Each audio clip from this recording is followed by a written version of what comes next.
انا بالطريقه دي كده بنشف شعري وفي نفس الوقت ما بهيشهوش، يعني لو تلاحظوا مفيش اي هيشان حصل او اي حاجه.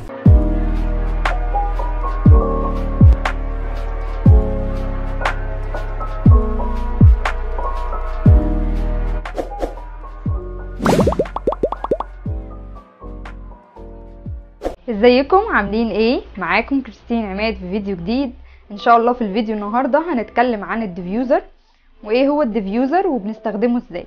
بس قبل ما نبدأ الفيديو، لو لسه ما عملتوش اشتراك في القناة اعملوا سبسكرايب، وكمان ما تنسوش تفعلوا خاصية الجرس عشان يوصلكم كل جديد، وكمان اعملوا لايك على الفيديو. بينا نشوف ايه هو الديفيوزر. طيب الديفيوزر هو عبارة عن قطعة كده بتتركب في الاستشوار.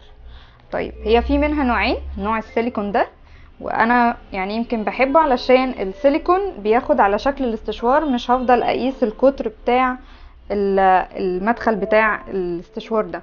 لكن في انواع تانية اللي هي الاكليريك، دي بتبقي لازم تكوني عارفة القطر بتاع الاستشوار كام عشان تجيبي مقاسه صح، عشان ولا يطلع ضيق قوي ولا يطلع واسع وما ينفعش يركب في الاستشوار. دلوقتي هنركب قطعة الديفيوزر على الاستشوار. انا قطر الاستشوار بتاعي كبير شوية عن حجم الديفيوزر بتاعي، بس عشان هي سيليكون فبتاخد على الشكل بتاع القطر بتاع الاستشوار من قدام، وبالتالي هي ركبت وبقت زي الفل. طيب ناس هتقولي ايه فايدة الديفيوزر ده وهل انا لازم اجيبه ولا لا؟ مبدئيا هو الديفيوزر حلو في الوقت اللي انا بكون محتاجة انشف شعري بسرعة عشان عندي مشوار مهم، او محتاجة مثلا ادخل انام وشعري يكون ناشف 100%. ده بصراحة يعني هينجز معايا جدا جدا جدا.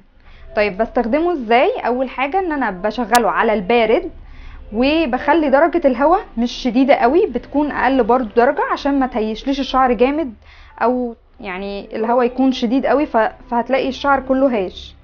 فبنشغله كده على البارد ودرجة الهواء اقل حاجة. طيب في ناس هتقولي طب احنا في الشتاء الجو بيبقى برد قوي واحنا صعب ان انا اشغله كمان على البارد وشعري مبلول. فاحنا ممكن نعمل استثناء في الشتاء شوية، ان احنا نشغله على اقل درجة حرارة. فالاستشوار اكيد بيبقى فيه درجات كتير، احنا اقل درجة خالص عشان ما يأثرش على شعرنا، واحنا طبعا عارفين احنا مبنستخدمش اي حرارة على شعرنا. طيب انا هستخدم الديفيوزر قدامكم عشان برضو تشوفوا انا ازاي بستخدمه وازاي بنشف شعري بيه. انا دلوقتي هغسل شعري لان شعري مش نضيف، فهدخل دلوقتي اغسله بسرعة وهرجع لكم. لو لسه مبتدئة او لسه جديدة وبتشوفي معايا الفيديو ومش عارفة لسه الروتين اللي تمشي عليه، اتمنى تشوفي الفيديو ده، هينفعك قوي وهتعرفي فيه ايه الخطوات المفروض اعملها عشان اغسل شعري، وكمان هسيب اللينك بتاعه في الديسكريبشن. وبكده اكون خلصت غسلت شعري وعملت الستايلنج المناسب ليه. لو لسه برضو مش عارفة ايه الطرق اللي انت تقدري تعملي بيها ستايلنج او لسه متلخبطة، اتمنى تشوفي الفيديو ده فيه كذا طريقه للستايلنج، وهسيب برضو اللينك في الديسكريبشن. لما بتعملي ستايلنج صح لشعرك ومناسب بيبقى شكل الشعر حلو قوي. طيب احنا هنبدا باول حاجه ان احنا هننشف الجذور، لان الجذور بتاخد وقت شويه عقبال ما تنشف. فانا هبتدي ان انا اعمل كده، مش بقرب قوي الديفيوزر على شعري علشان كمان الحراره، عشان احنا قلنا هنستخدم اقل درجه حراره بما اننا في الشتاء، وكمان الهواء هيكون اقل درجه هواء.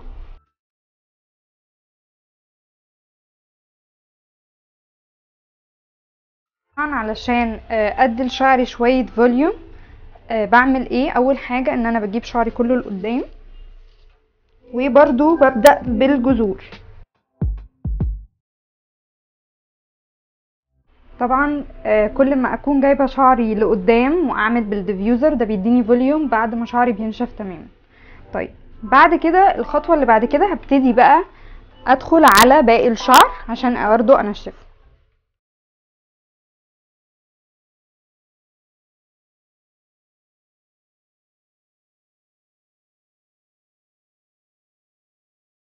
انا بالطريقه دي كده بنشف شعري وفي نفس الوقت ما بهيشهوش، يعني لو تلاحظوا مفيش اي هيشان حصل او اي حاجه. طبعا ستيل لسه الشعر مبلول، انا لسه برضو هنشفه. انا عارفه ان في ناس ممكن تقول لي ايه ده ممل قوي، انا هفضل قاعد كل ده انشف شعري.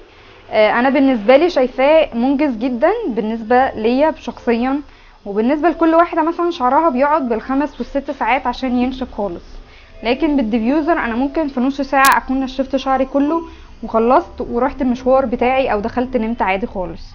فتابعي لاخر الفيديو عشان تشوفي النتيجه بنفسك. طيب لما يبتدي الشعر يكون الجذور خلاص نشفت والشعر من هنا هو لسه اللي شويه، فممكن نعمل حاجه بسيطه، ان احنا ناخد الشعر كده ونحطه في الديفيوزر نفسه. اوكي، ونبتدي نعمل كده. ده برضو بينشف الشعر وبيدي فوليوم حلو. لو الخطوة دي قدرنا ان احنا نعملها شوية على البارد على اساس ما يكونش بس اي حرارة بتأثر على الشعر، اوكي. لكن لو مش هنقدر وحاسين انه لا برد علينا قوي وكده، مفيش اي مشكلة ان احنا نعملها سخن، بس يكون زي ما احنا عارفين اقل درجة حرارة خالص. ما انتوا شايفين طبعا الشعر هو بدأ يبقى يعني هو لسه مش 100% نشف، لكن خلاص قرب. طبعا في فرق بين اول ما بدأنا ننشف بالديفيوزر ودلوقتي. طيب لو انتي زيي وشعرك بيعمل الكيرلز كده، تحسيها بتبقى يعني تخينة قوي ومقلبظة خالص، فتقدري ان انتي تفكيها بنقطة زيت جوجوبا مثلا، وتبتدي تاخدي خصلة خصلة وتفكيها كده. طبعا زي ما انتوا شايفين مبدئيا الشعر مفيهوش اي هيشان، بالذات في المنطقه دي، لان معظمنا المنطقه دي عنده اصلا بتهيش جدا جدا. انا يعني زي ما شفتوا بالطريقه اللي احنا عملناها دي، ولا الشعر نفسه هاش ولا اي حاجه. هفك شعري بقى من الكيرلز اللي ماسكه بعضها دي وهرجع لكم. كده اكون فكيت كل الخصر زي ما انتوا شايفين. انا لسه ما عملتش اي حاجه عشان يديه فوليوم تاني زياده، بس طبعا شايفين الشكل الفوليوم عامل ازاي. انا عندي الهير باك، لو مش عندك مفيش مشكلة ان انت تقدري تعملي بايدك لو احنا حابين نزود فوليوم بس في الشعر اكتر.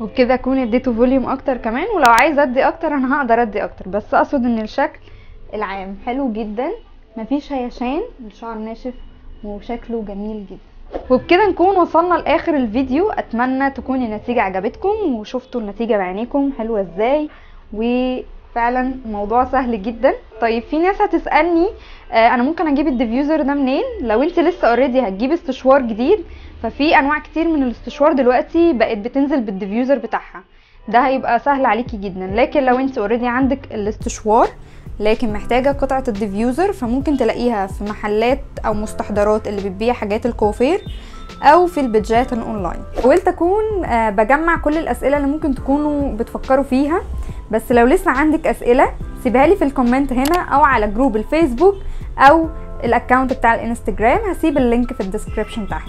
ما تنسوش كمان تعملوا لايك على الفيديو وكمان شير عشان اصحابكم يستفيدوا زيكم. اشوفكم ان شاء الله في فيديو جديد. باي باي.